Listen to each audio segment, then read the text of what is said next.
আমার কাছে মনে হয় মেয়েরা পছন্দ করে বেশি। কারণ আমার সুইট পছন্দ করে, আমার কাছে একটু মিষ্টি ভালো লাগে, একটু সময় না।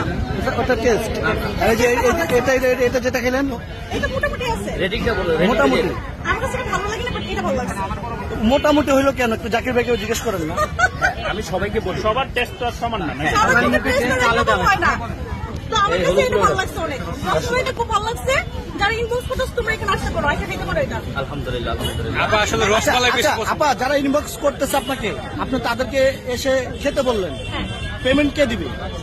তারাই দিবে, আমি তো উপকার করতেছি না, আপনি তো খেতে বললেন। হ্যাঁ, আমি তো উপকার করতেছি, তাদেরকে রিভিউ দিতেছি। আপনি রিভিউ দিচ্ছেন, তাহলে রিভিউ উপলক্ষে আপনার তরফ থেকে ফ্রি কোনো অফার আছে কিনা? বাঙালি কি জাকির ভাই, বাঙালি কি ফ্রিতে বিশ্বাসী? আমি তো এমনিতেই দাম কমাই দিচ্ছি, 1000 টাকা কি কেমন করে ফেলছি 800 টাকা। এখন ভাইয়া দিবে, আমি তো রিভিউ দিতে পারবো না, কারণ এটা আমার মাল না। আমি জাস্ট তুলে ধরলাম এখানে। এখন ফ্রিতে খাওয়াবে কিনা? তাইলে ভাইয়ারা আপুরা চলে আসবে, জাকির জিজ্ঞেস করেন আপনি। না না, এটা হয় না, এটা কখনোই হয় না, কারণ এটা যদি ফ্রিতে বিজনেস নষ্ট হয়ে যাবে। তাহলে আপনি ভালো করে সবাই ফ্রিতে